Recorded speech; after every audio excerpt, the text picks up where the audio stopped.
everybody, this is Shimangi Tiwari and welcome to my channel. आज हम कुछ नया देखने वाले हैं, that is switch cases.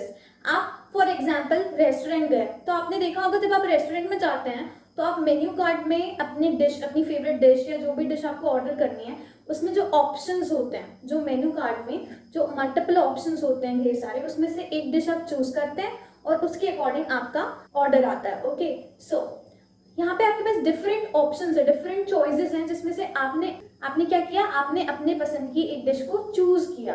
Okay, सो ये क्या चीज हो, menu driven.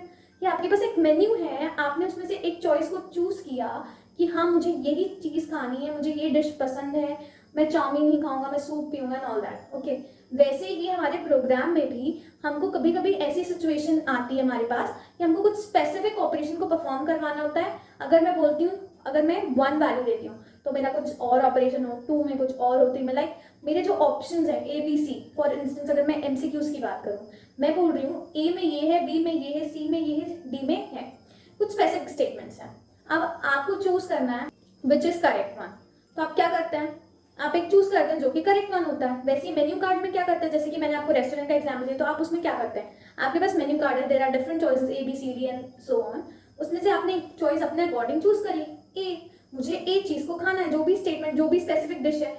Similarly in programmes अगर मुझे कुछ भी स्पेसिफिक टास्क को ऑप्शंस के अकॉर्डिंग परफॉर्म करवाना है, क्योंकि मैं हर चीज के लिए तो एक प्रोग्राम लिख नहीं सकती, तो एक इन जनरल एक प्रोग्राम बना दो जिसमें ऑप्शंस दे दो, 1 के लिए ये चीज हो जाएगी, 2 के लिए ये चीज, 3 के लिए ये चीज, 4 के लिए ये चीज. और actually this is the best way for creating different task, for performing different task. Okay, so इसमें स्विच केस बहुत हेल्प करता है. Switch case is basically design for menu driven programs, multiple task perform करवाने के लिए हम switch case को use करते हैं. सपोज हम कैलकुलेटर का एग्जांपल लें.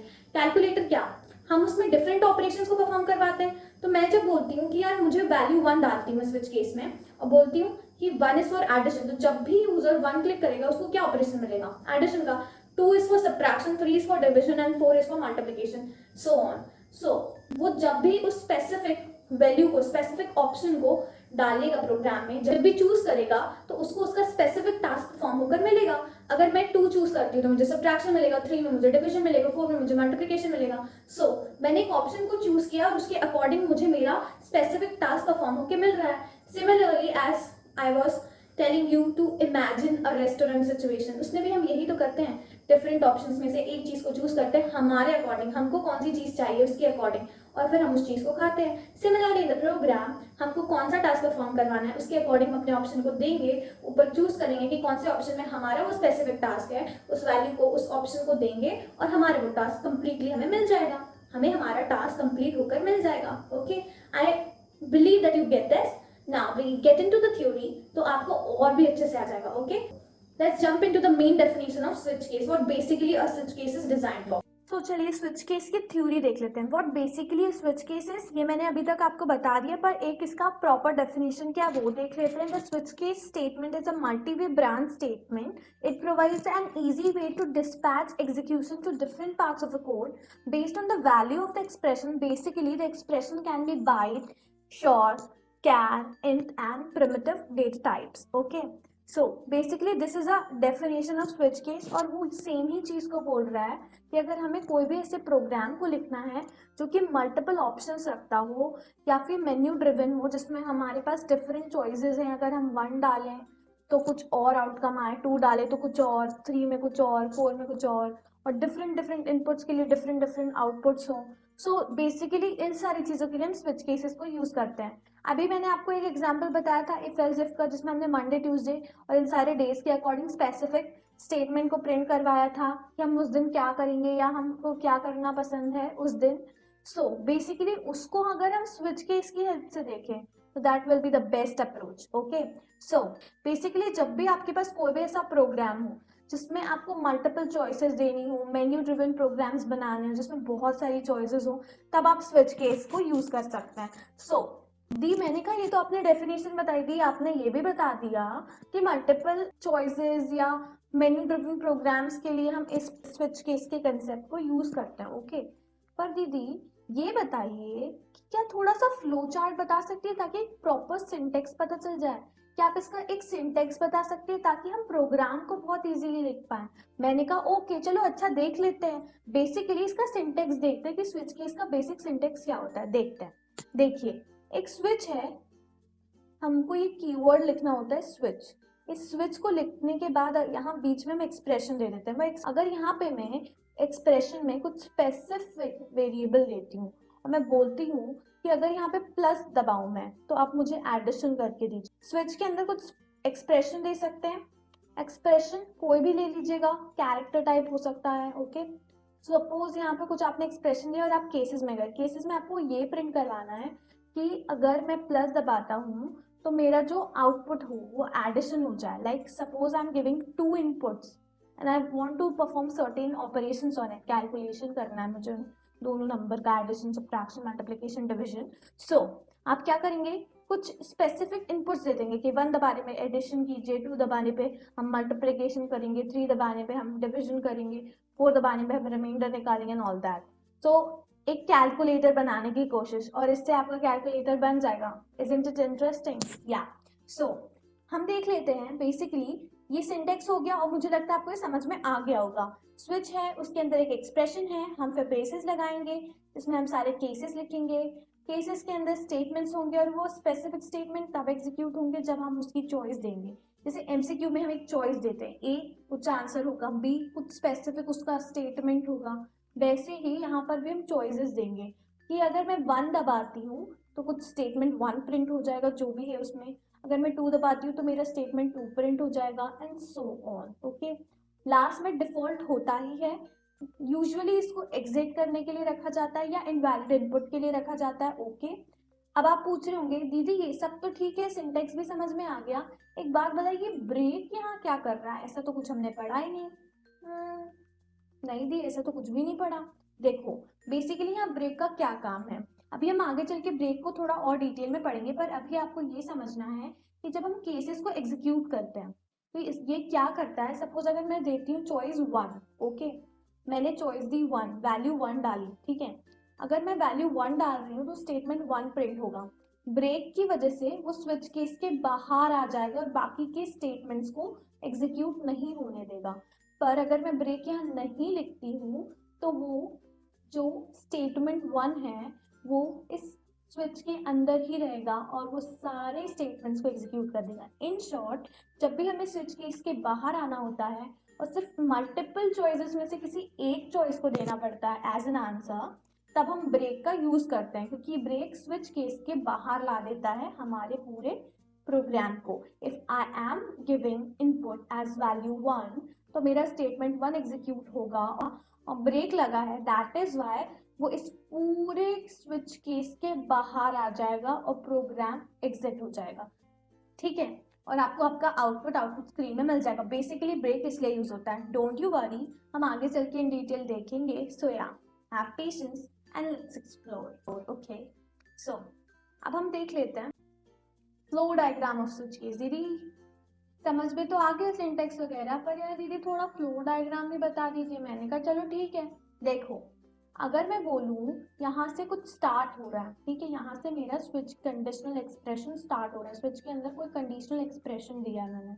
अगर मेरा केस कंडीशन 1 ट्रू होता है तो मेरा स्टेटमेंट 1 एग्जीक्यूट होगा, ब्रेक करेगा और सीधे वो बाहर आ जाएगा स्विच केस के, ठीक है। अगर ये फॉल्स हो गया फिर वो दूसरी कंडीशन को चेक करेगा। सिमिलरली अगर ये ट्रू होता है स्टेटमेंट 2 एग्जीक्यूट होगा फिर बाहर आ जाएगा। अगर फॉल्स होता है तो फिर अगली कंडीशन में जाएगा और ये होता जाएगा जब तक उसको एक स्पेसिफिक कंडीशन ट्रू नहीं मिलती। बाय डिफॉल्ट भी हम एक देते हैं, डिफॉल्ट में यूजुअली हम इनवैलिड डालते हैं। अगर इनमें से कोई भी केसेस नहीं है, कोई भी कंडीशन नहीं है तो डिफॉल्ट में जाएगा और वो उसका स्टेटमेंट प्रिंट करेगा। ओके और फिर वो स्विच केस के बाहर आएगा और हमारा प्रोग्राम एग्जिट हो जाएगा। Basically this is the flow diagram off switch case. Okay so या दीदी मैंने कहा कि आपने फ्लो डायग्राम बता दिया, आपने सिंटेक्स बता दिया और मुझे काफी अच्छे से समझ में भी आ गया। मैंने कहा चलिए जल्दी से फिर एक प्रोग्राम देख लेते हैं। मुझे लगता है आपको प्रोग्राम करने के बाद ये कंसेप्ट और सॉलिड तरीके से आ जाएगा। ओके सो लेट्स कम देख लेते। तो चलिए प्रोग्राम देख लेते हैं। मैं कुछ नहीं करने वाली हूँ, मैं एक पैकेज बनाऊंगी क्योंकि अब हम स्विच केस देख रहे हैं तो स्विच केस के लिए एक नया पैकेज तो बनाना ही पड़ेगा ना। सो हम यहाँ पर एक नया पैकेज बनाने वाले हैं। हमारा पैकेज का नाम आज होने वाला है स्विच केस टेस्टिंग। ओके, सो मैं सोर्स में गई, मैंने पैकेज में क्लिक किया। आपको तो पता ही है कि पैकेज का फर्स्ट लेटर स्मॉल होगा, फर्स्ट वर्ड का जो फर्स्ट लेटर है वो स्मॉल होता है, बाकी सारे कैमल केस वे में फॉलो होते जाते हैं। तो यहाँ पे मैं क्या लिखने वाली हूँ, यहाँ पे मैं लिखने वाली हूँ स्विच केस टेस्टिंग। ये मेरे पैकेज का नाम है। ओके, और मैंने इसको फिनिश कर दिया। जैसे ही मेरा पैकेज बनता है मैं पैकेज पे क्लिक करने वाली हूँ और उस पर क्लास बनाने वाली हूँ। तो मैंने राइट क्लिक किया, मैं न्यू पे गई और मैंने क्लास बनाई। बेसिकली क्लास का नाम क्या होना चाहिए, कैलकुलेटर ही रख देते हैं ना, क्योंकि हम कैलकुलेटर ही तो बना रहे हैं। कैलकुलेटर रखते हैं। ओके, और हमें पब्लिक स्टैटिक वॉइड में तो हर बार यूज ही करना है, तो यहाँ पे मैंने चेकआउट कर दिया। My class name is calculator और मैंने पब्लिक स्टैटिक वॉइड में इनको चेकआउट कर दिया। तो देखिए स्विच केस टेस्टिंग पैकेज के अंदर कैलकुलेटर नाम की क्लास बन चुकी है। अब चलिए जल्दी से स्टार्ट करते हैं। आपको तो पता ही है कि क्लास के नाम से ही प्रोग्राम का नाम सेव होता है, तो हमारे प्रोग्राम का नाम भी कैलकुलेटर ही है। तो चलिए, अब जैसे कि हमारा प्रोग्राम जो है वो कैलकुलेटर का है, तो इसके लिए हमको 3 इनपुट लगने वाले। एक स्विच केस के लिए 2 यूजर इनपुट लगेंगे जिन पे हम ऑपरेशंस को परफॉर्म करवाएंगे। तो अब हमको यूजर इनपुट लेना है, तो हम क्या करेंगे, हमको ऐसा कुछ याद है आपको, import java.util.scanner। सो या हम स्कैनर क्लास को java.util से इंपोर्ट करवाएंगे। तो बेसिकली हम कुछ भी नहीं करने वाले हैं, यहाँ पर हम लिखने वाले हैं, यहाँ लिखने वाले हैं हम import java.util.scanner। बस हमारा काम तो बन गया। यहाँ पे हमने इंपोर्ट करवा लिया है स्कैनर क्लास को java.util से। अब यहाँ पर हम लिखते हैं क्या, यहाँ पे हमको एक एनवायरनमेंट रेडी करवाना पड़ेगा, एक एनवायरनमेंट सेटअप करना पड़ेगा हमारे यूजर इनपुट को रीड करवाने के लिए। तो चलिए वो काम भी कर लेते हैं। तो यहाँ हम लिखने वाले हैं scanner sc equals to new scanner system dot in. Okay, अब इसके बाद हम क्या करेंगे, इसके बाद अब देखिए अभी मैंने ये तो लिख दिया scanner C is equals to new scanner system dot in. पर एक बात बताइए, यूजर को कैसे पता चलेगा कि उसको किस टास्क के लिए क्या सर्टेन इनपुट देने हैं। तो यहाँ पर पहले मुझे कुछ मैसेजेस प्रिंट करवाने पड़ेंगे, जैसे कि पहला मैसेज मेरा होगा एडिशन के लिए, दूसरा सब्ट्रैक्शन के लिए होगा, फिर मल्टीप्लिकेशन के लिए और डिविजन के लिए। तो यहाँ पे मैं लिखती हूँ click on 1 for addition. Okay, दूसरा होगा मेरा click on 2 for subtraction.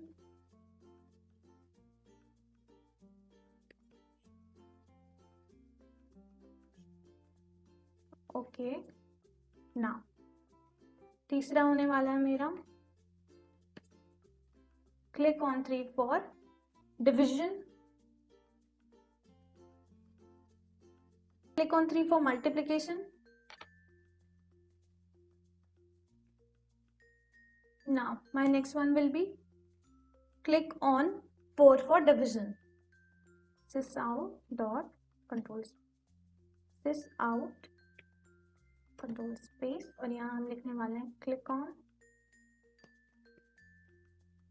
4 for division. Okay, अब हम इसके बाद यूजर इनपुट ले सकते हैं, क्योंकि अभी पता चलेगा यूजर को कि यार हमको 1 दबाना है एडिशन के लिए, 2 सब्ट्रैक्शन के लिए, 3 मल्टीप्लिकेशन के लिए, 4 डिवीजन के लिए। ओके, सो यहाँ पे पहला मैं देने वाली हूँ क्या, पहला मैं देने वाली हूँ मेरे स्विच के लिए। स्विच के लिए अगर मैं दूंगी तो बेसिकली हमारे जो स्विच के लिए क्या होने वाला है, हमारे स्विच के लिए होने वाला है int ch equals to sc dot next in.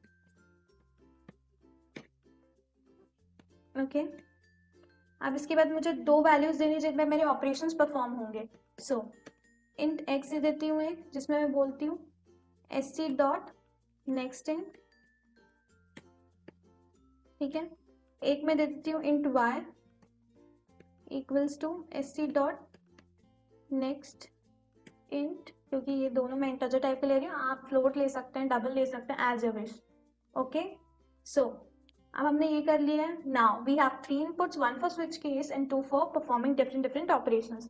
So let's jump into the switch case. So switch ch, यहाँ पे मैंने हमारा एक पूरा ब्लॉक रेडी कर लिया जिसमें हम केसेस लिखने वाले हैं। सो मेरा पहला केस होने वाला है इसमें मैं एडिशन परफॉर्म करवाऊंगी, सो सिस आउट, और इसमें मैं लिखने वाली हूँ रिजल्ट इज इक्वल टू, यहाँ पर हम लिखेंगे plus x plus y, okay, और इसको हम पेरेंथेसिस में लिख देंगे क्योंकि हमें ये एक साथ परफॉर्म करवाना है, ओके ना। यहाँ ब्रेक लगाएंगे, ब्रेक लगाने के से क्या होगा, हमारे आगे के स्टेटमेंट्स प्रिंट नहीं होंगे, ओके। यू दूसरे केस लिखेंगे, दूसरे केस में हमारे पास क्या आने वाला है, दूसरे केस में हमारे पास आने वाला है कि click on two for subtraction. ना, आपने एक चीज देखी, जब मैं यहाँ पे स्पेस हटाती हूँ तो ये नॉर्मल आता है और एरर आने लगता है, तो आपको ये चीज दिमाग में रखनी है, ध्यान रखनी है कि मुझे यहाँ पे एक स्पेस देना ही है, ओके ना। यहाँ पे मैं लिखने वाली हूँ सिस आउट कंट्रोल स्पेस, और यहाँ हम लिखने वाले हैं result is equal to, और यहाँ हम लिखेंगे प्लस, यहाँ हमें करवाना है subtraction x minus y, okay. आपको पता है कि जब हम किसी स्टेटमेंट, किसी मैसेज को प्रिंट करवाने के बाद किसी स्पेसिफिक ऑपरेशन को चाहते हैं तो हम प्लस के थ्रू लिखते हैं, ओके। मुझे लगता है आपको ये याद होगा, इसलिए हर जगह मैंने यहाँ पे प्लस लिखा है, ओके। और ऑपरेशंस में इस पेरेंथेसिस के अंदर परफॉर्म कर रही हूँ, ठीक है। आप चेक भी कर सकते हैं ये चीज़ सही है कि नहीं, ओके। तो मैंने कुछ नहीं किया, कंट्रोल एस किया, कंट्रोल एस करने के बाद मैंने इस प्रोग्राम को रन कर दिया है। यहाँ पर मैं एक आउटपुट दे रही हूँ जो कि मेरे स्विच केस 1 के लिए है, मतलब मैं एडिशन परफॉर्म करवाना चाहती हूँ। यहाँ पे मैंने 2 इनपुट दे दिए हैं और यहाँ पे मेरा टास्क आ चुका है, that is result is equals to 57। किसी भी स्टेटमेंट के बाद अगर मुझे किसी भी स्पेसिफिक टास्क को का आंसर चाहिए, किसी स्पेसिफिक ऑपरेशन का आंसर प्रिंट करवाना है, सो हम प्लस के थ्रू उसको करवाते हैं। आई बिलीव आपको ये चीज़ याद होगी क्योंकि ये मैंने स्टार्टिंग में आपको समझाई थी, ओके। सो अब अपने प्रोग्राम को हम कंटिन्यू रखते हैं, यहाँ पे ब्रेक लगाते हैं, ओके। और दूसरे केस में जाते हैं, तो हमारा केस 3 क्या है, केस 3 बेसिकली हमारे होने वाला है मल्टीप्लिकेशन के लिए, केस 3 इज फॉर मल्टीप्लिकेशन, तो हम यहाँ पे मल्टीप्लिकेशन करवाते हैं, sys out control space result is equal to plus x into y, क्योंकि हम यहाँ पे मल्टीप्लिकेशन करवा रहे हैं। अच्छा, हमने देखा कि result is equals to, space नहीं आ रहा, अच्छा नहीं लग रहा, तो यहाँ पे हम एक स्पेस कर लेते हैं, ठीक है। आप क्या कर सकते हैं, यहाँ पे सिंपली आप यहाँ पर स्लैश टी लगा दीजिए, इसको हम एस्केप सीक्वेंस बोलते हैं। बेसिकली कुछ नहीं होता है, स्लैश टी यूज होता है टैब के लिए और स्लैश एन यूज होता है नेक्स्ट लाइन के लिए, ओके। सो यहाँ पे हम स्लैश टी लगा देते हैं, इससे क्या होगा, हमारे जो आउटपुट स्क्रीन में मैसेज आने वाला है और जो रिजल्ट आने वाला है वो बहुत अच्छा दिखेगा, ओके। सो ब्रेक कर दिया है। अब हम 4th केस में जाते हैं जो कि होने वाला है हमारा डिवीजन के लिए, ठीक है। तो हम यहाँ पे लिखते हैं सिस आउट कंट्रोल स्पेस, लिखते हैं result is equal to, slash T लगा देते हैं ताकि हमारा आउटपुट बहुत अच्छा दिखे, है ना। और यहाँ पे हमारा होने वाला है division, so x divide by y। हमारे सारे के सारे ऑपरेशंस परफॉर्म हो चुके हैं। बेसिकली अब हमें कुछ भी नहीं करना है, हमें यहाँ पे ये एक ब्रेक लगा दूँ मैं, नहीं तो फिर सारे स्टेटमेंट्स एग्जीक्यूट हो जाएंगे। सो अब कुछ नहीं करना है, इस प्रोग्राम को हम सेव करेंगे, पर उससे पहले मैं आपको कुछ बातें बताना चाहती हूँ। केस और 1 मतलब केस और इस वैल्यू के बीच में स्पेस होना चाहिए, ऑलवेज रिमेंबर दिस। हमेशा किसी भी स्टेटमेंट या किसी भी ऑपरेशन के टास्क को करवाने के बाद ब्रेक लगाना है। अगर ब्रेक नहीं लगाते हैं तो आप देखिए क्या होता है। अगर मैं यहाँ पर ब्रेक नहीं लगा, इन सारे ब्रेक को एक्चुअली अपन क्या करते हैं, कमेंट आउट कर देते हैं।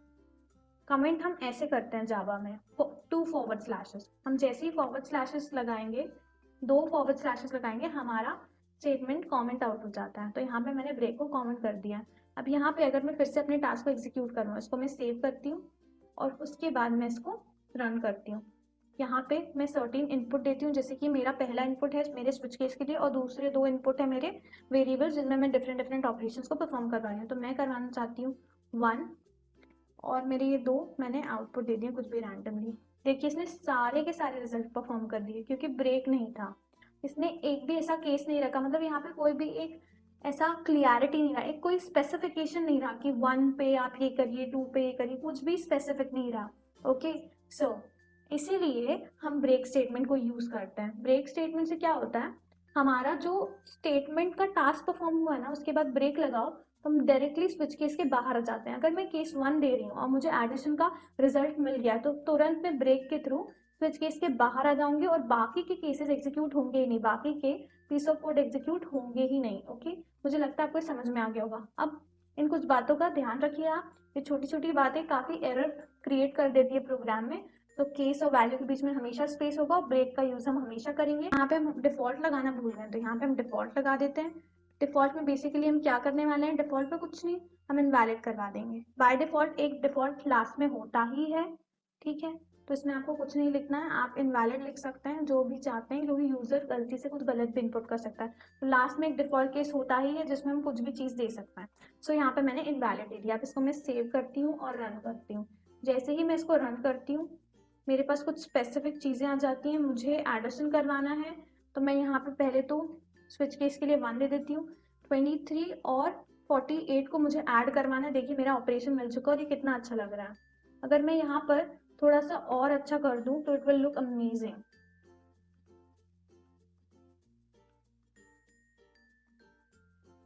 Now it will look amazing. एक चीज़ और, जैसे कि मेरा क्लिक में ये प्रॉपर नहीं आ रहा है, सो या अब ये प्रॉपर आएगा।